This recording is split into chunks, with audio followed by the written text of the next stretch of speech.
Good evening, Bobcats. Welcome, everyone. Welcome to our annual Writers Harvest event. Thank you so much for coming out to support this good cause, the Southeast Ohio Food Bank. Tonight we have readings from Gwen Kirby, Dinty W. Moore, David Sanders, and Kathryn Nuernberger. Before we get to the readings, though, I want to invite Mallory Ferguson up to say a few words about the food bank. Mallory.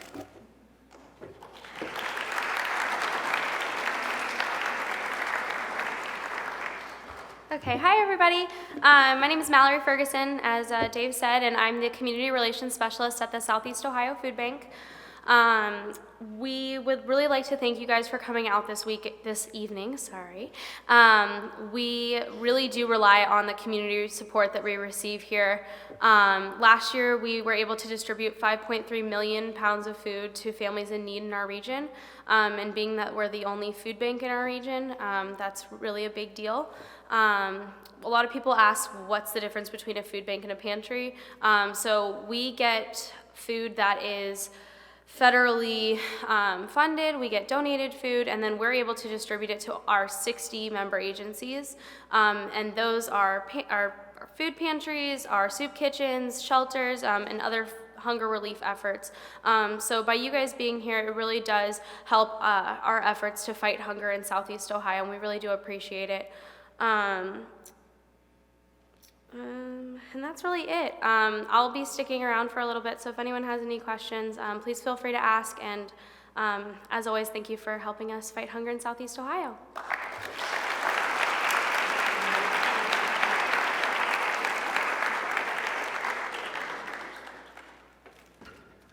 Okay, thanks, Mallory. So sometimes we make $1,000. I hope we make $1,000 this year. Be as generous as you can. So, by the way, I'm Dave Wanzik. I run the creative writing events. I'm also the editor of New Ohio Review. And every year, Writers Harvest is a great opening event for the creative writing department. And we thought it would be fun to have kind of a 10th anniversary celebration for NOR at the same time. And also, we invited one of our contributors this year to honor that. So, celebrate the milestone and the good fortune.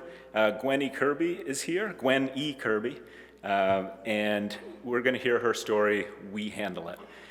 Before we hear that, I just want to say a few things about NOR.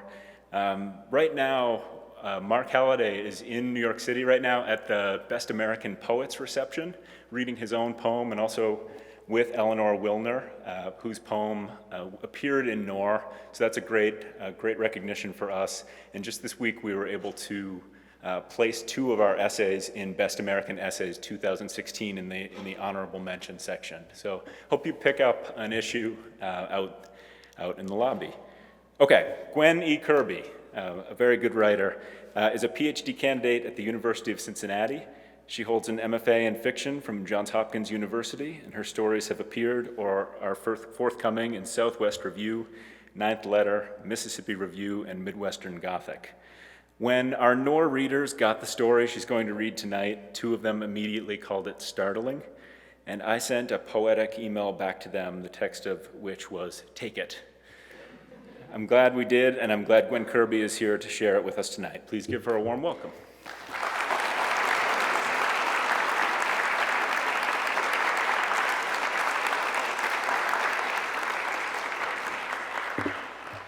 Hello. Thank you so much to Ohio University and the New Ohio Review, and especially to David for inviting me here this evening. And thanks especially to you all for coming out, both for supporting this cause and to support writing. I'll be reading my story from the New Ohio Review called We Handle It. We see him first at the reservoir, a middle-aged man with an oval of fur on his chest, nipples like button eyes, and blue swim trunks with yellow Hawaiian flowers.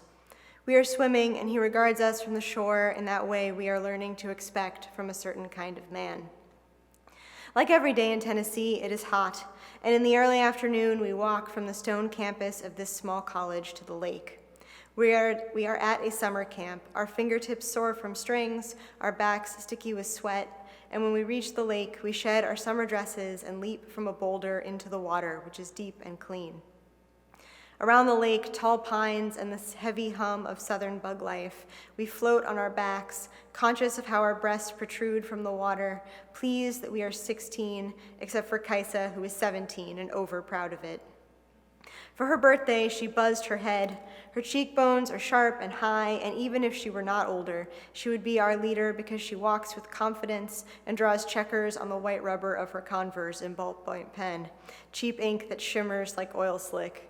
We wish we could go home and buzz our heads, draw on our shoes, but our faces are round, we like our sneakers white, we like our mothers happy. The man doesn't jump into the water. He walks down the wooden stairs to the dock, sits, then eases himself into the water as if it pains him. Though we don't say anything, we cease floating on our backs, tucking ourselves underneath the surface, our heads and shoulders bobbing in a circle. It's like, what is he doing here, Becca says, and we nod. We watch from the corners of our eyes as he swims the edge of the lake. Though we are the outsiders, we resent him. Today, this is our lake, and we are loud and selfish. When we walk down sidewalks, we take up the entire path. Shouldn't he be at work, Megan says. Maybe we should go, Lisa says, but no one agrees. Lisa is timid. Lisa braids her blonde hair so tight, her skull stretches her skin.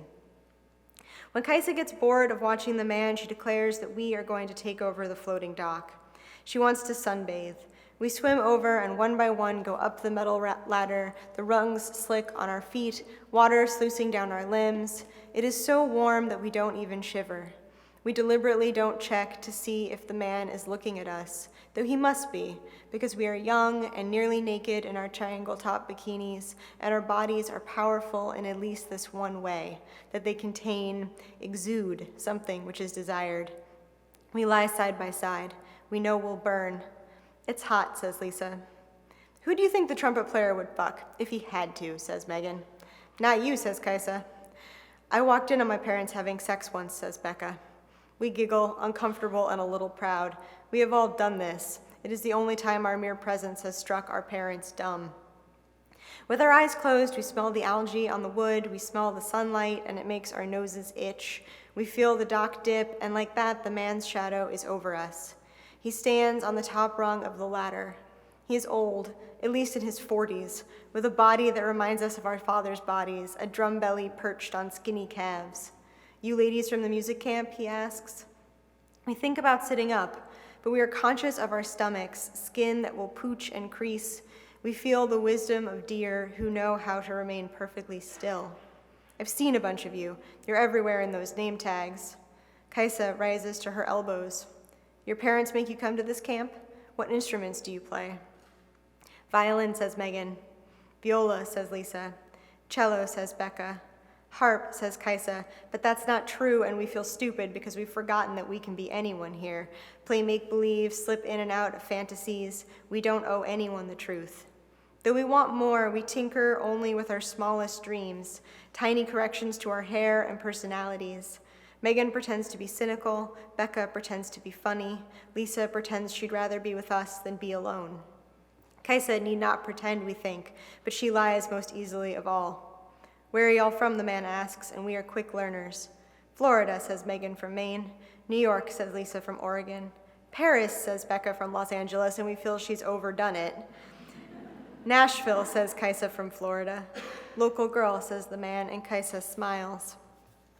Through his wet swim trunks, we think we can see the impression of his dick, a soft fruit, though it may just be how the fabric is bunching. We shouldn't be looking at what we don't want to see, but we can't help ourselves. And once we look, we feel certain he's noticed. We fear we have agreed to something, and we want to look again. You're beautiful young things, he says. We have class soon, Kaisa says. School's important, the man says, and smiles like he said something else. You girls have a good one. With that, he lowers himself back into the water. We are silent as he swims away.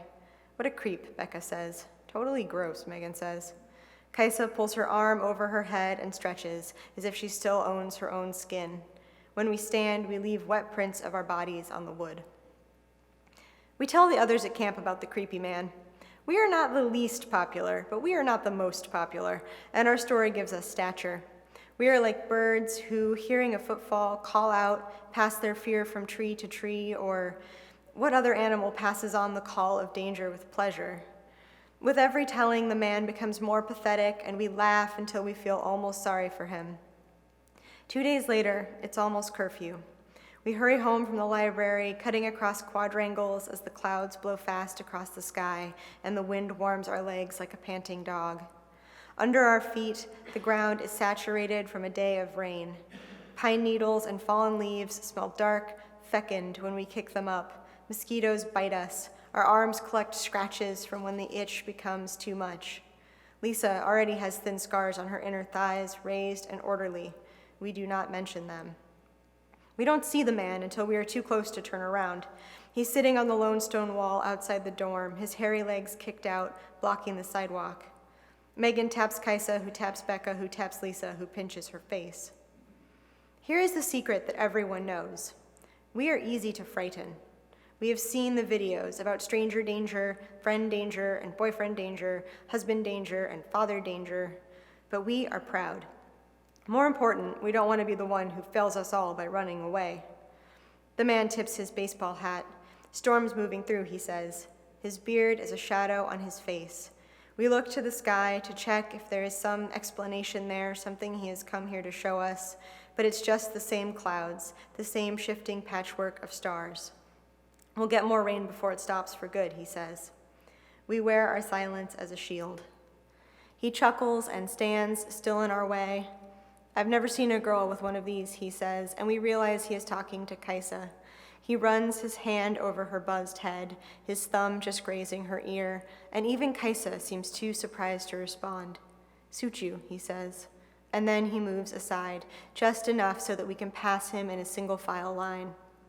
The last one into the dorm pulls the door shut and keeps pulling, though we've already heard the lock catch. In our shared suite after lights out, we play our fear, turning it in our hands, finding its chords. The air conditioning blasts and the sweat on our backs is cold. I think he's still out there, Megan says. She sits cross-legged. Next to her on the bed, Lisa leans against the wall, rolling a wooden whistle, a carving of a tortoise, over and over in her hands. We should tell someone, Lisa says. Loitering is a crime, Becca says. You can't just loiter wherever you want. I'm sure he's still out there. Can't you feel it? We can feel it. We are sure he is still out there. Should I look out the window, Megan asks. He'll see you, Lisa says. I don't care, Megan says, but she doesn't get up. From the beds, we can see the tree outside the window, lit from below by a yellow streetlight. We are glad our room is on the 3rd floor and that the man is too large to climb the tree's delicate limbs. He could be a serial killer, Becca says. We sit with this. In our imaginations, he murders the girls who have come before us, one group each summer. At first flautists, because they are the prettiest, until he realizes that oboists are trusting and bassists have the biggest instrument cases, perfect to fill with rocks. He ties the heavy black cases to their limp ankles. The girls won't float when he throws their bodies into the deep lake. We imagine he has a basement full of instruments now, his own hidden orchestra. Back in my hometown, Megan says, there was this guy who lived in a cabin. He lived there with his wife, but one fall she died in a car accident, T-boned by this cheerleader chick drunk as all fuck when she did it. So he was all alone through the winter. And winter is long in Maine, like real long.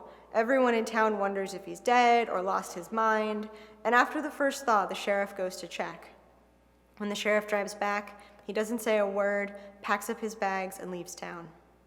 Then the diner owner, a man with thick arms, goes up to the cabin. He comes back and tells his wife and daughters they are moving to New Mexico, where he's heard life is easier. No one else goes out there, not for months, until one night, 2 cheerleaders do it on a dare, or because they're stupid, I'm not sure. They get to the cabin. There's a faint light on inside. They creep up the steps in their tiny cheerleader skirts and tiny cheerleader tops. And when they open the door, they see the man sitting at his table, normal as you like, doing a crossword puzzle. Hey, they say. And when he turns to them, they see that he's missing the skin over half his face, the flesh over half his ribs, his left arm rotting away. He'd been eating himself, bit by bit, all winter. And when he sees their uniforms, he grabs them and ties them up and devours them, piece by piece, all through the next winter. Megan yells the last part as she grabs Lisa, who shrieks. That isn't funny, Lisa says. That is the worst ghost story I have ever heard, Becca says. That guy's wife really was killed by a cheerleader, Megan says, but at the end of the winter he was just skinny. We feel sad imagining this man, but mostly we feel the romance of his suffering, how much he must have loved his wife, how much we want a man to suffer for love of us. The first football game that next fall, Megan says, he put arsenic in the Gatorade cooler. Football players and cheerleaders all dropped dead, pom-poms, orange paper cups, and bodies scattered on the sideline. You are so full of shit, Becca says, but she doesn't sound sure. Think what you want, Megan says. Kaisa lies with her legs up the wall. You think he's smart, or is he stupid, she says, as if we haven't been speaking. Our guy, that makes all the difference. Stupid seems better, because we are smart. But if we're so smart, perhaps we can think most like the smart man. The stupid man, what to expect? The stupid man, as we imagine him, is slow and plodding, but carries a cleaver and breaks down the door in the night, his act so senseless that we have no defense. We shiver, and as if we've called him, a pebble raps against the window, the sound short and sharp, and just as we begin to think it's nothing, something strikes the glass again. Lisa begins to cry, not loud. We know bad things have happened to Lisa. Do you think that's him, Becca whispers, as if he can hear us. Who else would it be, Megan says. We have to tell someone, Becca says. I'm not joking, you guys. We have to tell a counselor. What do you think a counselor will do? Kaisa asks. Her question is genuine. She sits up, calm, curious. Call the police, Becca says. We nod. I bet if we call, he gets away with it, Kaisa says. I bet he does this all the time. I bet he says he wasn't doing anything wrong. I bet he says we're hysterical. I bet he says we're looking for attention. We bet he has a girlfriend somewhere. We bet he treats her badly. We bet she doesn't leave him. We bet he is friends with some of the local cops. We bet he drinks beer with them. We bet he beats his wife. We bet his son hates him. We bet his son will be like him. We bet he has been arrested but never charged. We bet he is lonely. We bet he is both smart and stupid. We bet he knows how to spike a girl's drink. We bet we know how this story will end. We will walk out of our dorm room and sneak down the dark hall. We will go to the kitchen where a week ago we made potato salad for the 4th of July. In a drawer are the large knives. When we used them, they stuck in the wet starch, the potato half cleaved. We will each take a knife. The handles will be black with silver studs, cool in our palms, just like our mother's knives. When we think about our mothers, we will be angry with them. We will look outside at the sidewalk, but the man won't be there. We will leave the dorm, circle it, but we won't find him. We will walk away from the dorm, down the middle of the road that leads into town. We won't hurry. We know he will follow. Our bodies will bring him to us, our breasts and our hips, the scents under our arms and between our legs. When we hear him, his footsteps behind us on the asphalt, we'll pretend we don't. Instead, we will look to the sky and see that the rain he's promised has not come. We will smile to see the clouds gone, and our smiles will bare our teeth, and we will feel our anger well up from our bones, a pressure beneath our skin that feels like power, anxious and hot, and we will hold this heat inside of us until he is close enough that we can smell him too, gunpowder and exhaust. The first sound he hears will be Becca's laughter, as she realizes that what we feel is joy.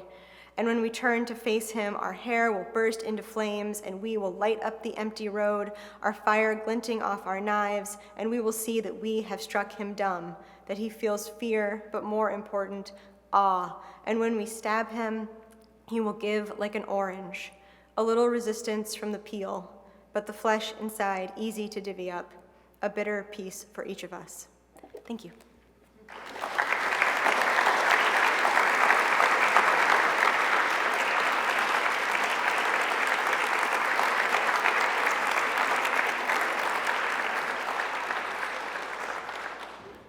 Thank you, Gwen.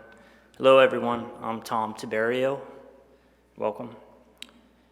You may know our next author as the director of the creative writing program here at OU, or as simply Mr. Essay Writer Guy. Dinty W. Moore is the author of Dear Mr. Essay Writer Guy, the subtitle of which is Advice and Confessions on Writing, Love, and Cannibals. Google Dinty's name, and very quickly you will understand the importance of the middle initial. You also will find that he has written many books and is widely regarded as an authority on his genre of choice, which is nonfiction. His memoir, Between Panic and Desire, won the Grub Street Nonfiction Book Prize, and his work has appeared in Harper's, the Georgia Review, the Southern Review, New York Times, Sunday Magazine, Arts and Letters, and many other publications. He edits Brevity, an online journal of flash nonfiction, and his new book, The Story Cure, will be released in 2017 by Random House. He also harbors what he has described inexplicably as a deathly fear of polar bears. Dinty's voice, both in person and on the page, is one of humor and endless wit. We are grateful to hear that voice tonight. Please help me in introducing Dinty W. Moore.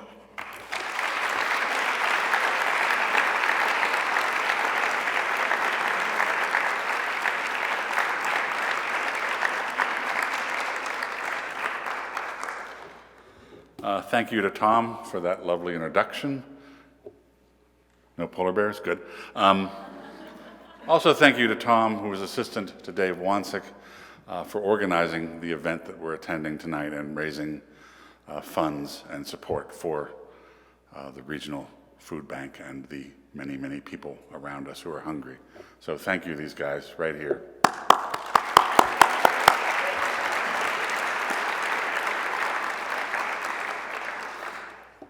I have, for about 100 years now, been working on a book. The working title is To Hell With It, How Dante Ruined My Life, and probably your life as well. The book pokes fun at the poet Dante Alighieri and at much of what we purport to believe about hell and sin and punishment. I'm going to blaspheme tonight. I apologize in advance. I mean no disrespect to Jesus or any Christian who follows the teachings of Jesus, teachings which are peaceful, inclusive, and compassionate. But I have quite an axe to grind with Catholicism, the Vatican, and organized religion generally. I begin with an excerpt from the prologue, which calls out the people of Florence, Italy, for giving birth to both the modern world and then to Dante. And then I move on to the first chapter. If you find any of it humorous, you are allowed to laugh. I promise I am the only one who will be struck dead by lightning this evening. So just a portion of the prologue. Along with modernity, let me start over. Along with modernity, Florence also gave us the gift of Dante, author of the Medieval Traveler's Guide to Heaven, Hell, and Purgatory, where to eat, where to stay, what to see. He didn't call it that, of course, because publishers didn't know much about marketing back in the 14th century. Instead, he titled it Commedia. Later, the book came to be known as the Divina Commedia, or A Funny Thing About God. When Dante wrote his 14,233-line poem, the label comedy meant basically any story with a happy ending. In his comedy, Dante ends up in heaven, reunited with his first boyhood crush, Beatrice. All of his enemies, on the other hand, end up in hell, either slinging manure at one another or boiling forever, because I can't say perpetuity, in blistering tar. That's a happy ending, right? Here's the truth. The Commedia is undeniably brilliant, and let's be honest here, occasionally ridiculous. Dante was a Florentine citizen, a municipal official, and as such, fully enmeshed in the political intrigue and petty bureaucracy of his time. This led eventually to his exile from Florence and a life of homesick bitterness. In retaliation, Dante populated his gory, poetic version of the afterlife with people he knew, regular folks alive and dead from the years before his banishment, those who had ticked him off in his professional life, and those who helped to orchestrate his expulsion. He took great pains to recount precisely the gruesome punishments these personal and political rivals suffered, and why their utter torment was so very, very much deserved. In other words, the poem we honor is really just a revenge fantasy in rhymed tercets. But this is not a work of literary criticism I am attempting. Instead, I intend an indictment of the vivid, merciless hellscape Dante created and the enduring influence it has had on the Western world and on me and probably you as well, whether you know it or not. Dante didn't invent hell. As best we know, ancient Sumerians were the first to scrawl references to a fiery underworld onto baked clay tablets. But Dante, in what is by far the most widely read portion of his masterpiece, the Inferno, indelibly carved the vivid image of a hideous, rolling Hades into the baked clay tablet of our modern consciousness. What resulted is countless sermons, paintings, warnings, retellings, and bad cartoon references, until over the years, we poor souls have somehow misconstrued Dante's vision, perceiving his work of extravagant imagination as somehow literal and journalistic, as if the vengeful poet had entered hell with a notebook and digital recorder, as if he wrote a medieval Rick Steves guide, penning an easily transportable traveler's guidebook, anxious to help us locate the perfect flame-licked bed and breakfast. So I'm going to jump a chapter or two ahead to Canto 4. Pudgy, Smiley, Jughead, and Fritz. And it begins with a little quote from the poem, The Inferno, that Dante wrote. Here we encountered no laments that we could hear, except for the sighs that trembled the timeless air. They emanated from the shadowy sadnesses, not agonies, of multitudes of children and women and men. Dante's first step on his hell tour involves an oddly self-aggrandizing visit to Limbo, a place where multitudes of children and women and men can do little more than sigh and tremble, stuck neither here nor there for all eternity. This first circle of Dante's ghastly vision exists primarily because medieval theologians needed to plug a gaping hole in the logic of heaven and hell. And given that they were theologians, they came up with an idea entirely convoluted and improbable. Here's the concept in a nutshell. The Christian notion of original sin asserts that Adam's act of disobedience in eating from the tree of knowledge means that all of us, as his descendants, come into the world stained with collective guilt. Baptism is the only way to remove that stain.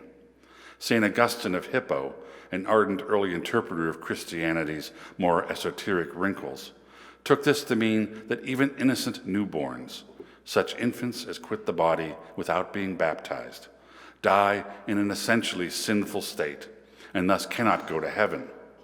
Anyone who fails to be baptized could never enter heaven, by this logic, even if they had led exemplary, spotless lives. All of this is problematic enough to anyone willing to stop and think about it a little bit. But to further muddy the punitive pond, there is the issue of all those folks with the wrong expiration date, those who died before Jesus saved us all, or in other words, before heaven even opened for business. The result of all this medieval theologizing was that millions upon millions of people, those who burst onto the planet too early and those born Anno Domini but without a proper sacramental rinsing, had no place to go, nowhere to be. They couldn't, in all fairness, be sent into the hideous pit of hellish fire with all of the actual deliberate sinners.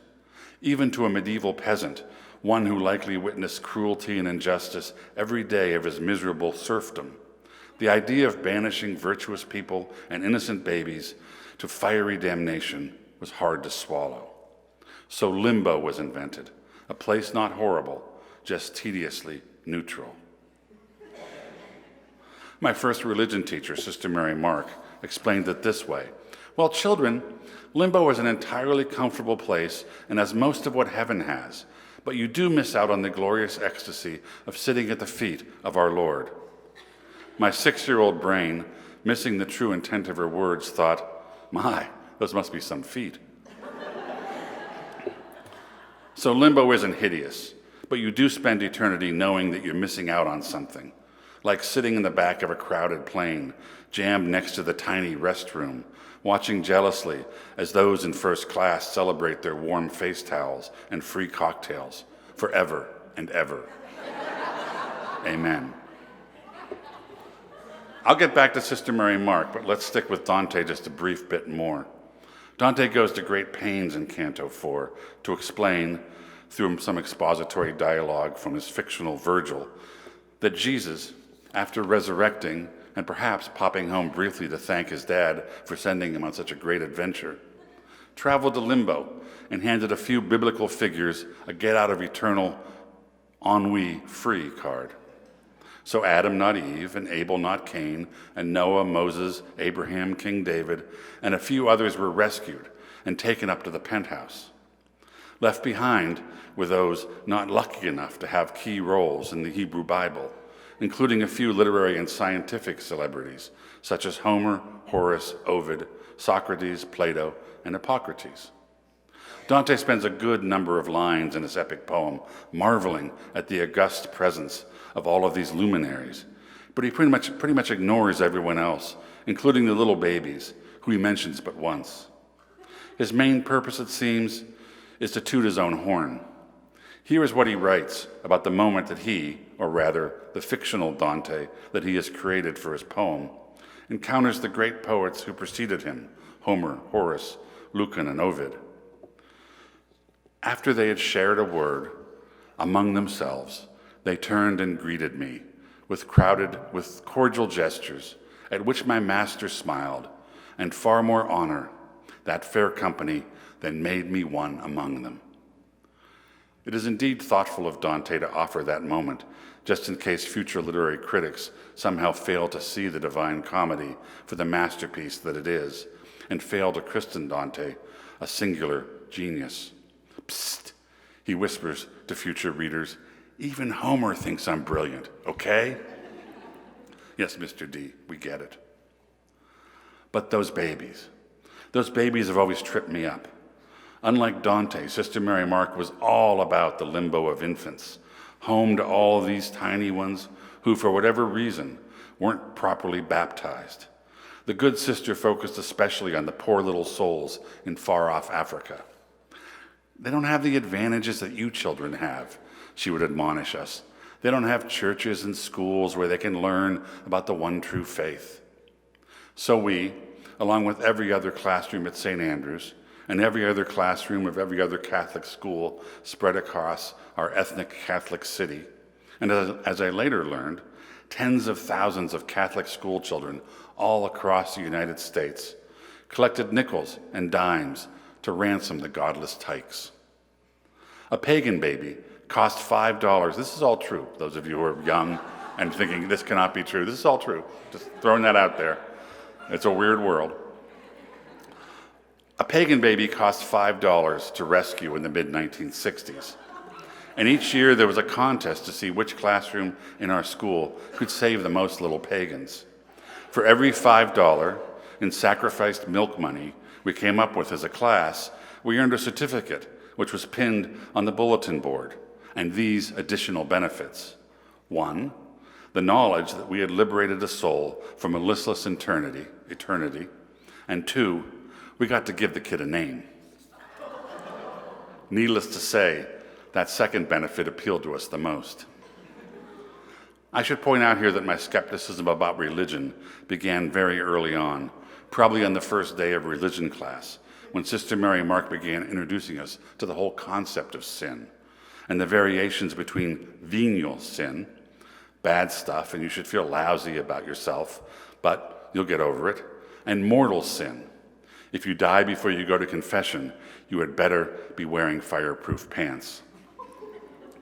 My earliest memory of religious instruction is raising my chubby little arm in the air to ask about the sin of stealing. But sister, I said in my squeaky little voice, let's say a mother steals a loaf of bread because her children are hungry. Is that a sin? Yes, Dinty, that's a sin. Sister Mary Mark wore black from head to toe and a stiff white bandeau under her veil that squeezed the skin of her forehead, giving her a sort of fleshy pink halo. She was quite impressive. But say the kids aren't just hungry, sister. Say they are really, really hungry. And the mom has no money at all. Though I had barely stolen as much as an oatmeal cookie at this point in my life, I was already seeking out the loopholes. Well, God would probably take that into account, Sister Mary Mark answered, but it is still a sin. Let's say they haven't eaten in 4 days. They are starving. Dinty, please, that's enough. You've got to trust that God knows what he is doing. I liked arguing the finer points of religion almost as much as I loved cracking jokes. The latter appealed to me primarily because this freckled girl named Cheryl, sitting right behind me, thought I was funny, and she had the best giggle in the entire world. So when it came to naming the few pagan babies we managed to save with our chipped-in nickels, I went for the goofball answer, suggesting Periwinkle and then Steamboat Willie, trying my best to cover either gender. The class was driven to a pitched frenzy by this door of stupidity I had pried open, and a gaggle of other kids quickly jumped through and started shouting names as well. Pudgy, Smiley, Jughead, Fritz. Children, please, it has to be a saint's name, the nun shouted, stomping one of her thick black shoes, waving her black-sleeved arms in what I think was meant to be a sit-down and shut-up gesture. Children, you must take all of this very seriously. And we did, for about 10 or 15 seconds, until someone in the very back said, Pinocchio? It was never properly explained to us exactly how our money was used to save a pagan baby. Was someone paid $5 American to sneak in the dark of night into a grass hut? Our knowledge of Africa at that age was solely informed by Tarzan movies, and snatch the non-anointed newborns? Or were the parents bribed? Here's $5. Give me 10 minutes alone with the kid, and then I'll be on my way. I don't know to this day, but I do know that, though we didn't have a word for it exactly, couldn't exactly articulate the idea, a few of us, myself included, smelled a scam from the get-go. But still we hedged our bets, as do, even today, countless grandparents who surreptitiously baptize week-old infants who have missed out on the Holy Sacrament because the parents have embraced a different faith or because they've simply lost interest in religion. Better to be on the safe side, right? Heaven, it seems, is like some sort of lottery, one where you might lose badly without ever knowing you were supposed to buy a ticket. Thank you.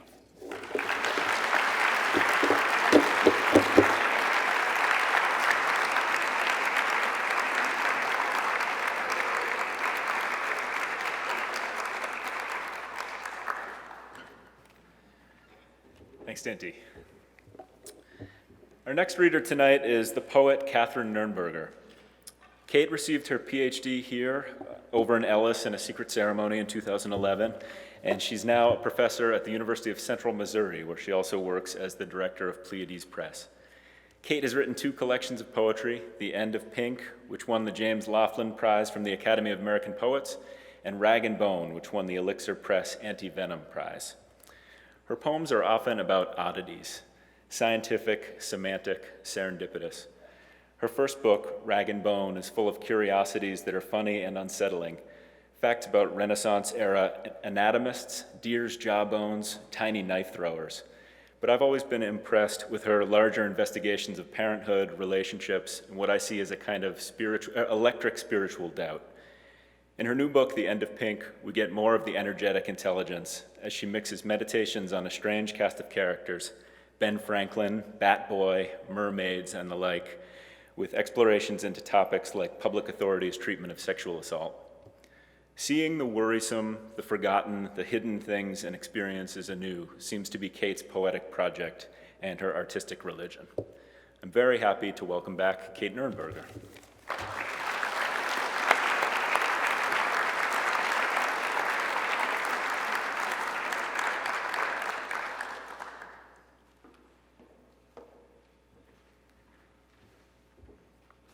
Hi, y'all. I want to thank Dave Wanzik for inviting me back. It's so nice to be in Athens again.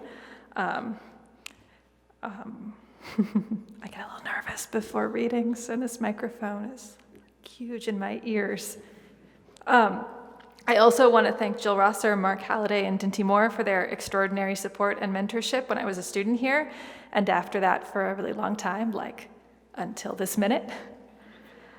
I thought it would be nice while I was here to read a few poems inspired by the time I was living here in Appalachian, Ohio.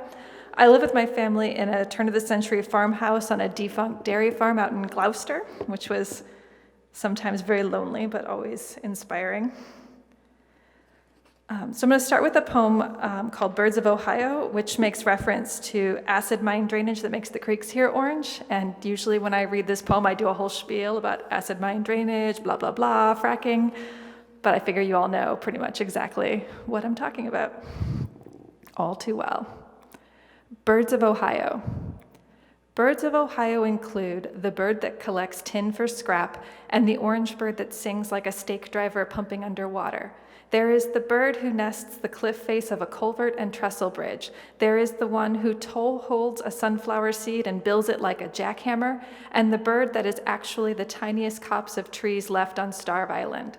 Also the coal ash chickadee, little patron saint atop a slate roof in each little city of the Black Diamond, singing 1,000 times a day or more, "If I seize you, I'll seize you and I'll squeeze you till you squirt." It's the bird you've never seen, the one afraid to cross the shotgunner's lake, the bird that is a relic of the never-come-again good old prairie days, the charbirds that are spontaneously spit forth from the fireweed as the white tundra swan runs the river to beat loose the current before the falls, some that burrow in the gob and there lay their eggs like lost buckeyes, dig it up to sea and hatches in your hand a beak-rusty yolk.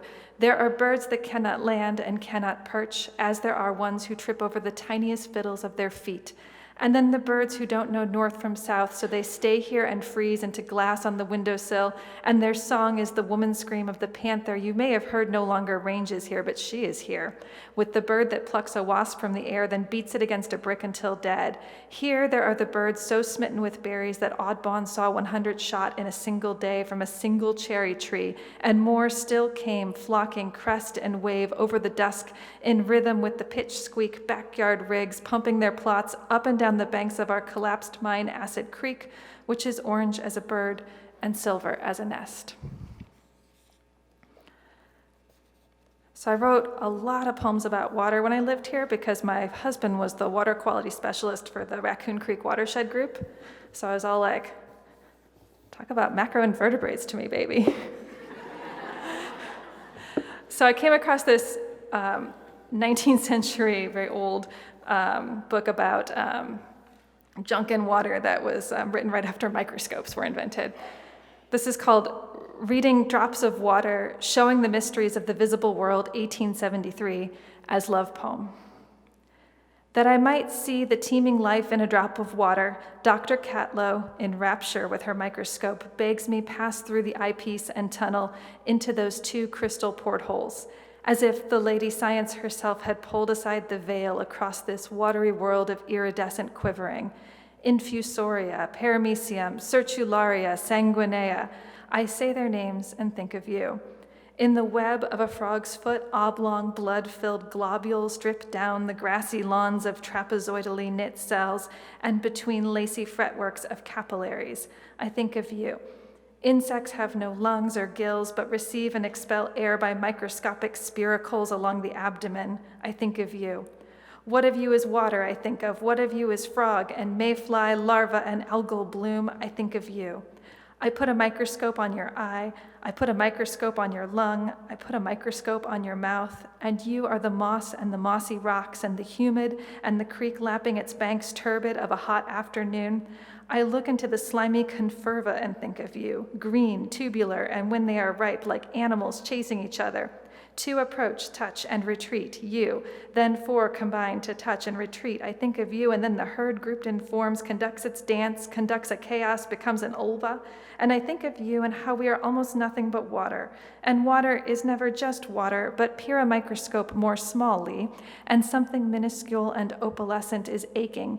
The damselfly egged out of the water, then floated tension on the invisible border between water and air, and then floated entirely a blacked wing being of air away. Somewhere there is a green muck pond, and it is you. Somewhere in North America, quivering bells of Vorticella convallaria, conked shell of a stentor rosalie, bristled fur of a paramecium aurelia called up from the water, and I wonder which creek you are tracking today, and which rain dousing you, and which drop of a translucent world contains, Crystallina, Crystallina, I'm thinking of you. So I wrote a lot about birds too while I was here, probably just because I like birds, but also my daughter was born here and learned to tuttle here, and when she started to talk for a really long time, all she would do is make animal noises and mostly just hooting. So I started researching owls in like an attempt to communicate with her, and anyway, you can see from this poem how well this goes. Whatever you need. We had a field once, and I walked out into and listened for the owls, but if I heard them, and of course I heard them, I didn't know their sound to hear it.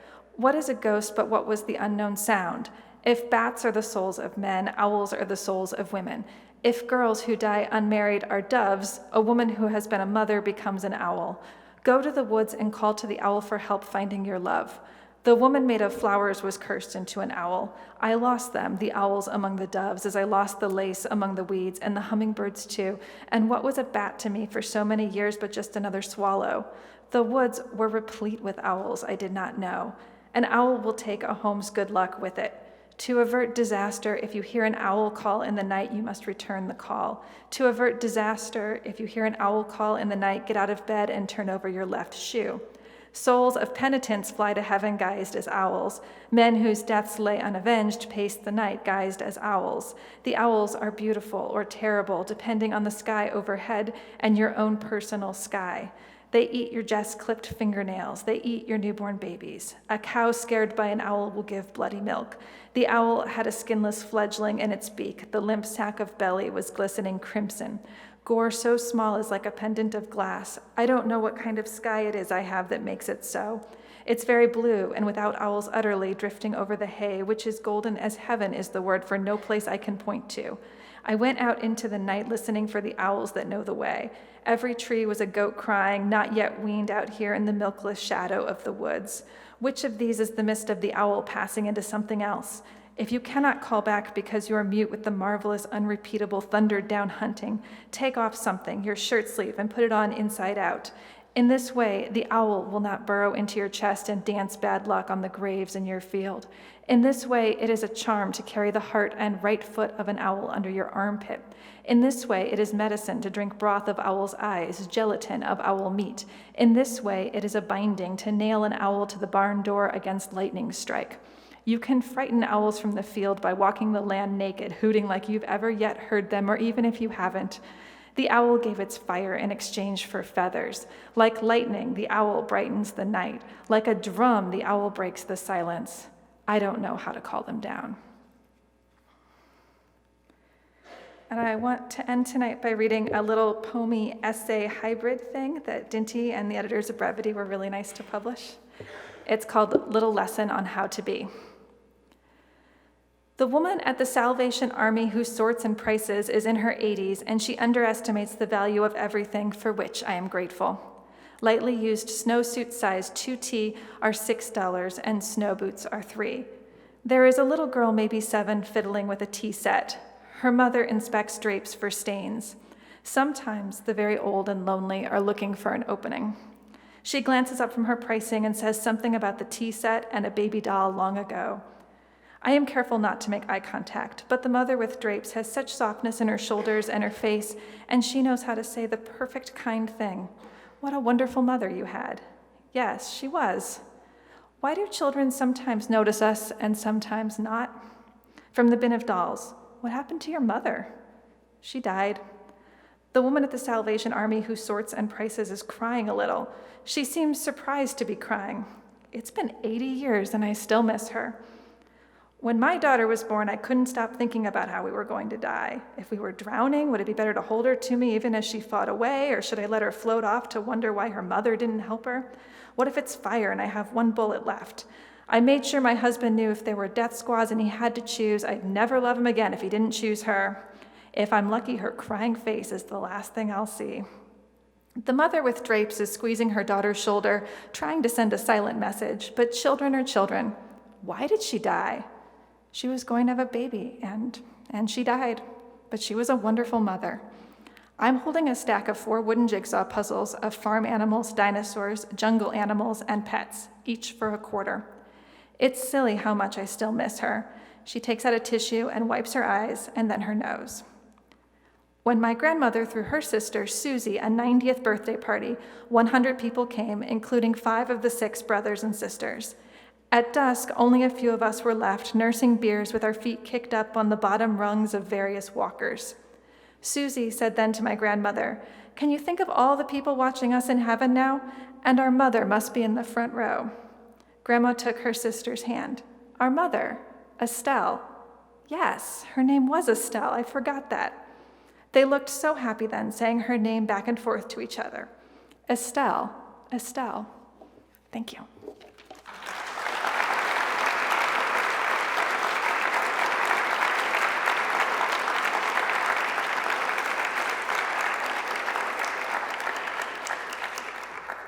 Hello, everyone. My name is Morgan Capel, and I'm going to talk a little bit about our next guest, David Sanders. Sanders is the founding editor of Poetry News and Review. With poems and translations in numerous journals and anthologies, Sanders has worked as the director of Ohio University Press and Swallow Press, where he organized the respected Hollis Summers Poetry Prize, but he currently teaches English over in Ellis Hall. His newest book of poems, Compass and Clock, was written over a 30-year period. In his work, Sanders has turned back to impressions that mean something 30 years forward. Poems that in fact feel timeless, poems that concern the very simple pleasures of existence in this world. This is a poet who has something to say about the way we live, then and now. Sanders' poetry is all about faint memories found in loud things, emotion recollected in tranquility. In Compass and Clock, punk rockers become nostalgia for adolescence, and windows with views of imaginary oceans become a sort of faith. Every object and every person is an opening to somewhere else. So let's welcome David Sanders.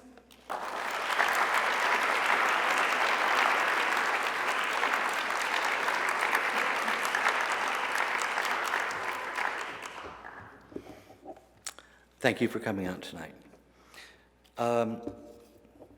I was raised in Portage County, which is about 200 miles due north of Athens. Part of my childhood was lived in the country, but within walking distance of town, especially if you knew the right paths. This first poem is dedicated to my childhood neighbor, the alternates.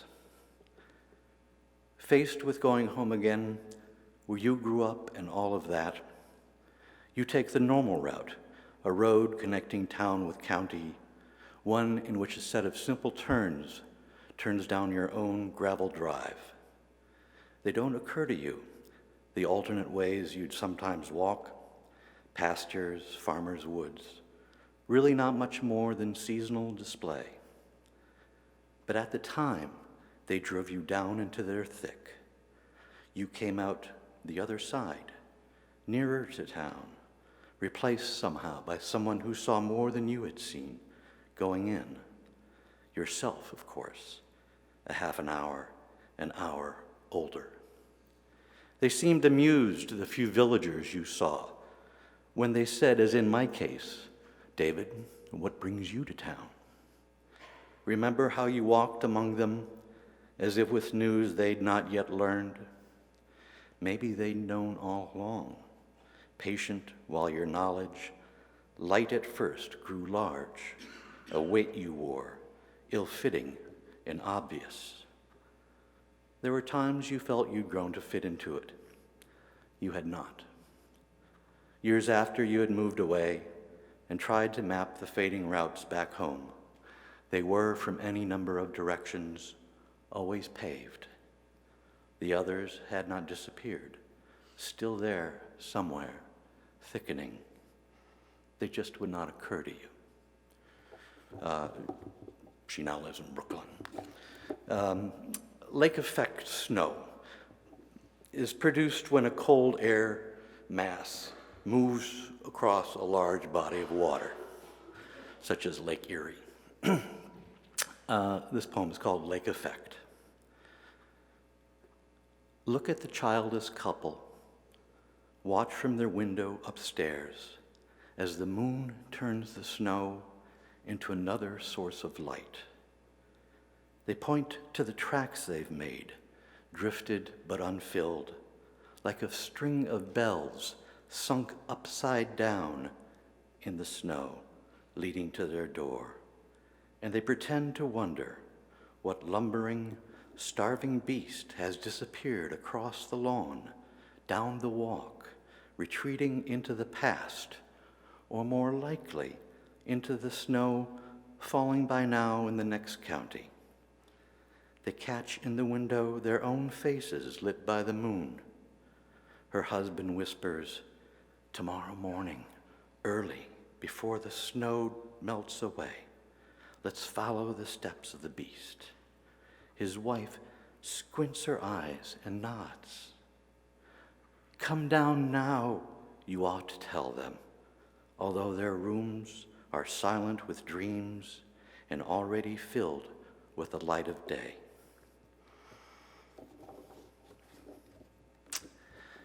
This is called the Forlorn Compressor.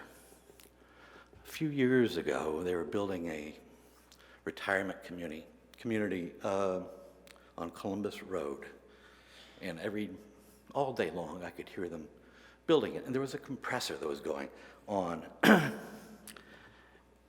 at the time, it sounded sad to me. I don't know why. Sort of sad. The Forlorn Compressor. Not exactly sad. How could it be? Impersonal, hidden, mechanical, but definitely rude, kicking itself on somewhere across the valley at all hours of the day and night, and just at dawn. No, rather a reminder of all that I'm unsure of, like love and the resonance of love. I'm tired of the dynamo's candor that fills the valley when it kicks off, when the silence abounds, lacquering the charitable sounds of traffic, the insect's persistent laugh.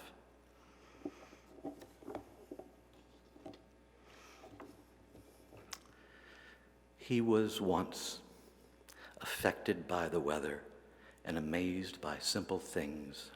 For instance, the slight stain of his own shadow that the moonlight spilt on lawns long after everyone was sleeping. So when he drove the widow to the top of the mountain to watch the incoming storm with him, she was taken aback somewhat when he compared himself to the quiet air, calling it yellow, volatile, but unshaken. Beyond the pass, they saw as they sat there the clouds amassing, and she asked, as from another life, as he sat gazing out, to be taken home.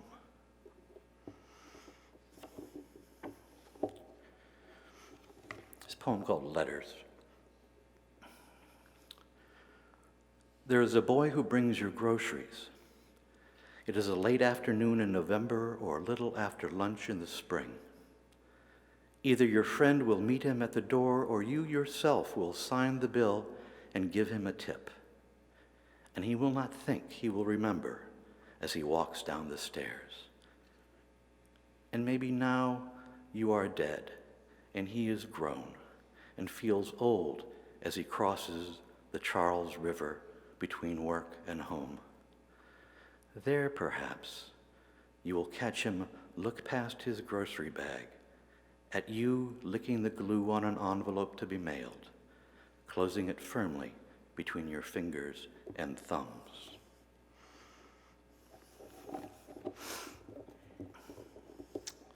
This is a poem called The Age of Discovery. It's lucky the boy was strong enough to lift the top of the hardwood box, which was as long as he was tall. He raised the lid to grab the doll that was once his mother's when she was a girl, a favorite toy, a baby doll. There were no others, stored in the box, swaddled in newspaper, brittle and yellowed over the many years and moves it had weathered. Unsteady in his hands, its long gray gown covered its limp gray body of padded cloth, the plaster head gone bald with age, its eyes closed.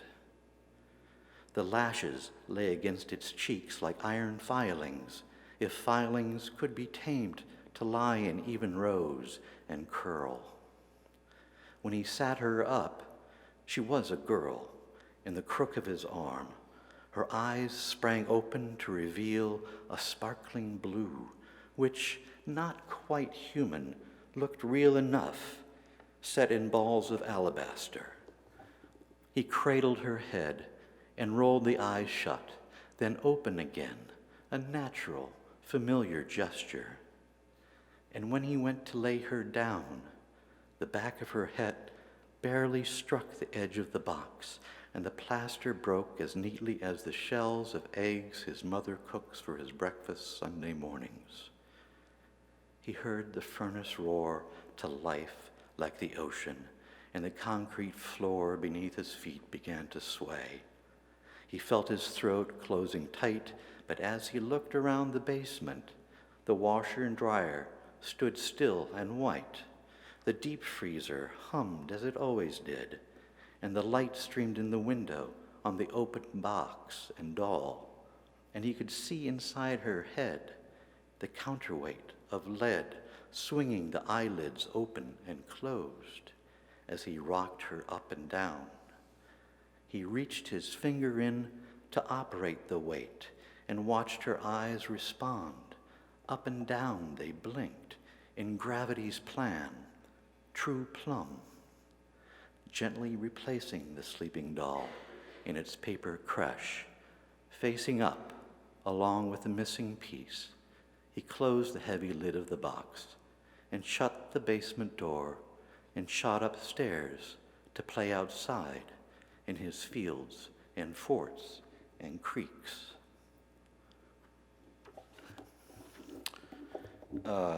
This is a poem called Here Now. This is my punk rocker poem.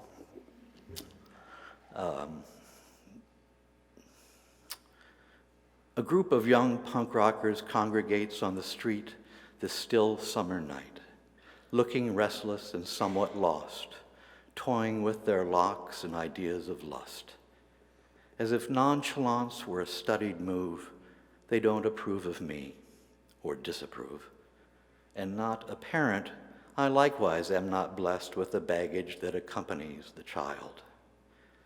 Instead, I watch them, knowing how I cursed the Ohio sky that kept me from the wild, and how we made it seem like somewhere else, with all that one garage band could call forth, without imagining it would come to this, for all that it was and wasn't worth.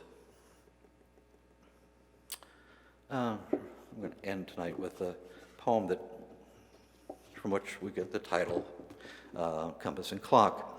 When the monarch butterflies migrate from Canada to Mexico, they fly over Lake Erie and stop off on their way on Pelee Island. This poem is called Dick's Island. So this is your lot. After the years you've spent filling your house with items discarded or bought at ridiculously low prices, knowing someday someone would walk in willing to pay more than you, plain and simple, the fire marshal or whomever the island's citizenry appointed to such duties as this, has declared your house unfit for public perusal. And your response to your neighbor's horror was to move everything outside, right in front of the main thoroughfare, in full view of passing tourists. We've bicycled the circumference of this entire island, as tourists are wont to do, and you haven't moved an inch unless it was to turn the page of your newspaper. Not today's, by the way. And yet, when we stop to talk, your generosity is as suited to this island as the round, smooth stones washed ashore and by chance of nature, balanced one atop the other. You start telling us of your miraculous finds, croaking in a way that suggests you haven't spoken much today or yesterday, except to ineffectively scold the kittens who wander away from their own pile of newspapers like loose and furry tentacles over the rubble, their thin, high voices nearly opposite from yours, lost in the whitecaps' crash against the narrow beach, mostly pebbles. We've come here to get away and see the monarch's migration, but you stay here year-round, even when provisions come in just once a week, and the jagged ice spreads out from the island like a cape of iron slag. Most like an island then, I suspect. Even now, high above the tallest trees, in twos and threes, the deliberate orange butterflies, all compass and clock, rest and gather and move on, away from here. And we, straddling for balance, go right on cycling. Thank you.